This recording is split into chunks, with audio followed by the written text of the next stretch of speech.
आप सभी को वट सावित्री व्रत की बहुत बहुत शुभकामनाएं। वट सावित्री व्रत पति की दीर्घायु, अखंड सौभाग्य और सुखी वैवाहिक जीवन के लिए अत्यंत श्रेष्ठ माना जाता है। इस दिन सुहागन महिलाएं बरगद के पेड़ की पूजा करके देवी सावित्री और सत्यवान की कहानी सुनती हैं। देवी सावित्री, जिन्होंने अपने दृढ़ निश्चय से यमराज जी से अपने पति सत्यवान के प्राण वापस लाए थे, और यह व्रत अटूट प्रेम और समर्पण का प्रतीक है।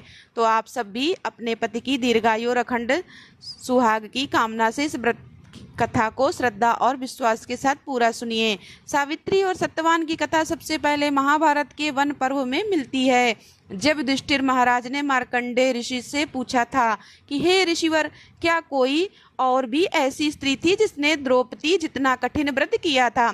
तब मार्कंडेय जी ऋषि ने उन्हें विस्तार पूर्वक देवी सावित्री की कथा सुनाते हैं, जिसे एक समय महादेव जी ने देवी पार्वती को सुनाया था।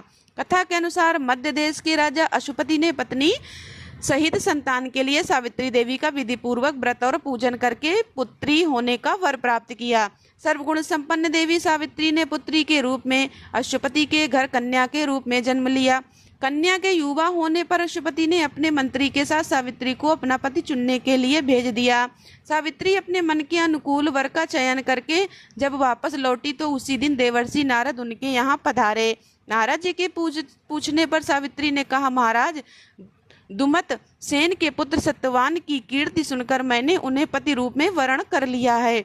नारद जी ने सत्यवान और सावित्री के ग्रहों की गणना करके अशुपति को बधाई दी और सत्यवान के गुणों की भूरी भरी प्रशंसा की। साथ ही यह भी बताया कि सावित्री के 12 वर्ष की आयु होने पर सत्यवान की मृत्यु हो जाएगी।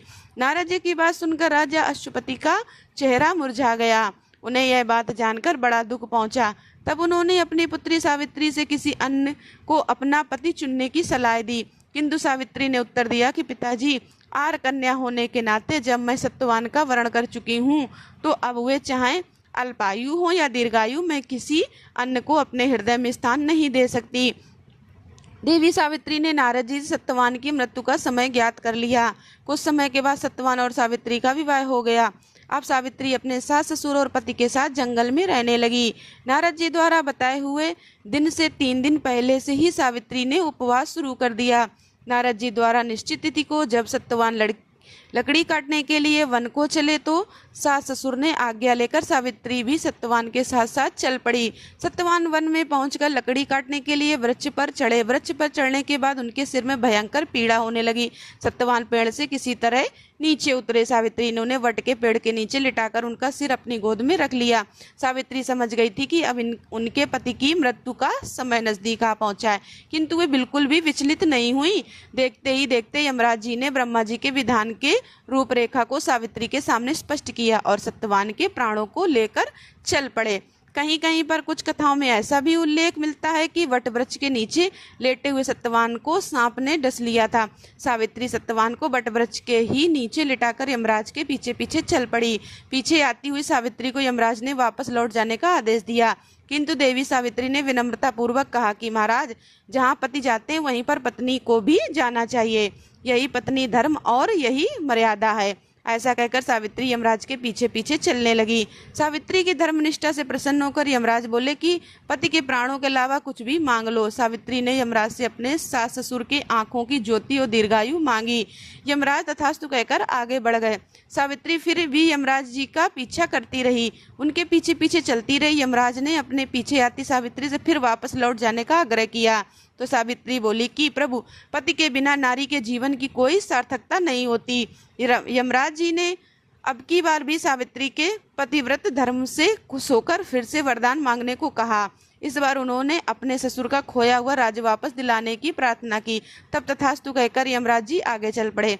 सावित्री अब भी यमराज जी के पीछे पीछे चलती रही। इस बार सावित्री ने यमराज जी से 100 वर्ष पुत्रों की मां बनने का वरदान मांगा। पहले की तरह ही तथास्तु कहकर जैसे ही यमराज जी आगे बढ़े, सावित्री हाथ जोड़कर खड़ी हो गई और कहने लगी, प्रभु, अभी अभी आपने मुझे 100 पुत्रों की मां होने का आशीर्वाद दिया है, किंतु पति के बिना मैं माँ किस प्रकार बन सकती हूँ। अपना यह तीसरा वरदान पूरा कीजिए। तब सावित्री के धर्मनिष्ठा, ज्ञान, विवेक और पतिव्रत धर्म की बात जानकर यमराज जी ने सत्यवान के प्राणों को अपने पास से स्वतंत्र कर दिया। सावित्री सत्यवान के प्राणों को लेकर वटवृक्ष के नीचे पहुंच गई, जहां सत्यवान का मृत शरीर रखा हुआ था। सावित्री ने वटवृक्ष की परिक्रमा की तो सत्यवान जीवित हो उठे। तब सावित्री अपने पति सत्यवान के साथ अपने सास ससुर के पास पहुंची तो उन्हें नेत्र ज्योति मिल गई थी। इसके बाद उनका खोया हुआ राज भी उन्हें मिल गया। आगे चलकर सावित्री 100 पुत्रों की मां भी बनी। इस प्रकार चारों दिशाएं सावित्री के पतिव्रत धर्म के पालन की कीर्ति से गूंज उठी। तभी से वट सावित्री व्रत रखने की परंपरा प्रारंभ हो गई। यह थी वट सावित्री व्रत की कथा।